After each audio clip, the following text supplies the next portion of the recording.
MB hospital की महिला nursing कर्मी के साथ नर्सिंग अधीक्षक शंकरलाल जिनगर द्वारा ड्यूटी के नाम पर अवैध मांग किए जाने के गंभीर आरोप लगे थे।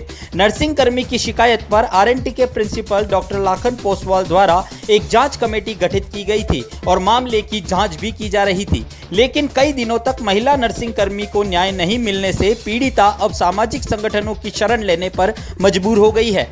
ऐसे में पीड़िता ने जन नागरिक सेवा समिति से संपर्क किया और लिखित में एप्लीकेशन देते हुए न्याय की गुहार लगाई थी। इस पर संस्था के संस्थापक अख्तर अली सिद्दीकी ने हॉस्पिटल में बनी चौकी पर एएसआई डालचंद से संपर्क करते हुए पीड़िता के लिए न्याय की मांग की।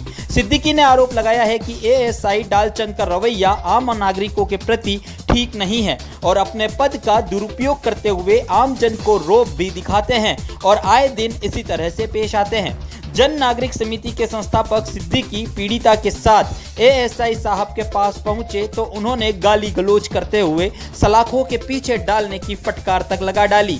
इस पर सोमवार जन नागरिक सेवा समिति के सदस्य पीड़िता के साथ पुलिस महानिरीक्षक विनीता ठाकुर को ज्ञापन देने पहुंचे और एमबी हॉस्पिटल के नर्सिंग ऑफिसर से पीड़ित महिला नर्सिंग कर्मी को न्याय दिलाने की मांग के साथ ही आम जन से अभद्रता करने वाले एएसआई डालचंद के खिलाफ उचित कार्रवाई की मांग की है। एक तरफ तो कोविड-19 महामारी के चलते मिली गाइडलाइन के अनुसार चिकित्सा एवं स्वास्थ्य विभाग से जुड़े किसी भी कर्मचारी को सितंबर माह तक सेवानिवृत्त नहीं किया जा सकता है, लेकिन सूत्रों से मिली जानकारी के अनुसार अपना राजनीतिक रसूख रखने वाले नर्सिंग अधीक्षक शंकरलाल जिनगर कुछ ही दिनों में सेवानिवृत्त भी हो सकते हैं। अब देखना दिलचस्प होगा कि क्या नर्सिंग अधीक्षक को बिना एनओसी के ही राज्य सरकार की बंदिशों के बावजूद भी सेवानिवृत्ति मिल जाती है? क्या पीड़ित नर्सिंग कर्मी को न्याय मिल पाता है?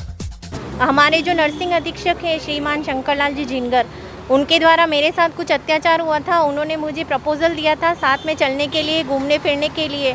मैंने उनकी बात नहीं मानी, इसलिए उन्होंने मेरे से कोरोना में ड्यूटी करवाने के बाद भी जो कोरोना में क्वारंटाइन पीरियड दिया गया था उसका मेरे से पीएल अवकाश भरवाया और 18 दिन की छुट्टियां कटवाने के लिए मुझे मजबूर किया गया था। इस हेतु मैंने सब जगह कंप्लेन करी थी। हमारे जो जिला अध्यक्ष हैं उनको, प्रदेश कार्यकारी अध्यक्ष हैं उनको, एडीएम साहब को दिया और एसपी साहब को भी दिया था।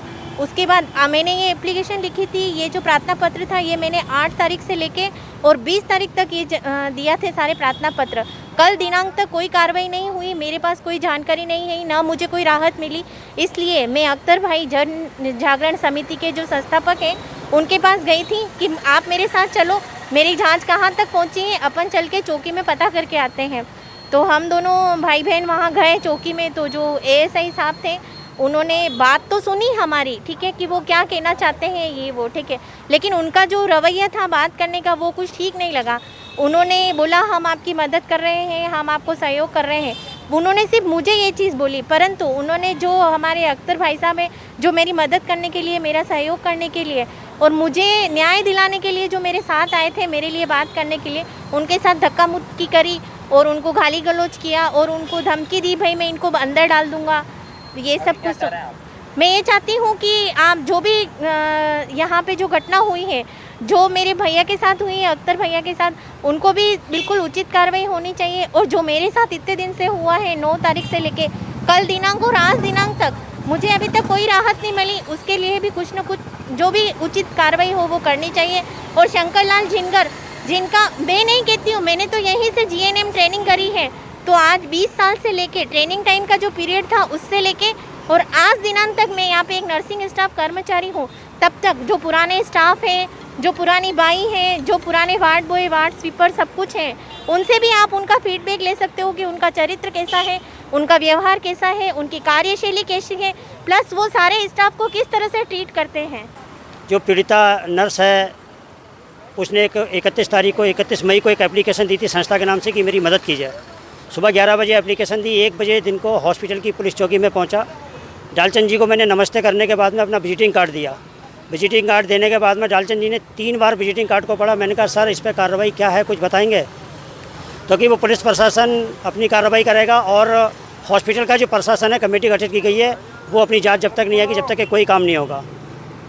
उसके बाद में उन्होंने फिर मेरे कार्ड को पढ़ने के बाद में फिर एकदम से कहते हैं कि जो तू कहेगा वो करूँ मैं। मैंने कहा सर मैंने ऐसा कुछ भी नहीं बोला है आपको, आप इस तरीके की बात मत करो, गलत बात है ये, एक समाज सेवी के साथ में इतनी बदतमीजी करना अच्छी नहीं है। तो एकदम से गुस्से में कुर्सी से उठकर वो बाहर आए, धक्के मारते हुए मुझे बाहर निकाला और कहने लगे इसको बंद करो और इसके पट्टे लगाओ साले के। मैंने उनको ये भी कहा, मैंने कहा इस तरीके से मैं 12 साल की समाज सेवा में मैं 2 थानों का मेंबर भी हूँ, महिला थाना और सुखेर थाना। मैंने उनसे निवेदन किया सर इस तरीके से बदतमीजी नहीं करते, मैं 12 साल से सेवा करता हूँ, मैं कहो तो शाही साहब से बात कर लेता हूँ। शाही साहब के नाम से वो व्यक्ति और ज़्यादा भड़का। तो मेरी ये मांग है, मैं आईजी साहब के पेश हो रहा हूँ कि एक तो इस पीड़िता को न्याय मिलना चाहिए, दूसरा मेरे खिलाफ जो उसने बदतमीजी की है, मेरे जैसे समाज सेवी के साथ जब ये हालत है तो न जाने ये क्या डालचंद एसआई जो है कितने लोगों के साथ बदतमीजी करता होगा। और निवेदन करता हूं मैं आईजी साहब से कि इस व्यक्ति को 12 साल से ये टिका हुआ है, 12 से 15 साल में एक बार ट्रांसफ़र हुआ है, 2013 से कंटिन्यू लगा हुआ है। कुछ पुलिस कर्मचारियों की यहाँ एम्बुलेंस भी चल रही है, हॉस्पिटल के डॉक्टर स्टाफ से लेकर नर्सिंग स्टाफ तक इन तमाम लोगों की साठगांठ है। इस व्यक्ति के लिए डालचंद को तत्काल प्रभाव से हटाया जाए चौकी से, ताकि पीड़िता को और मेरे जैसे समाज सेवी को न्याय मिलना चाहिए, इज्जत मिलना चाहिए।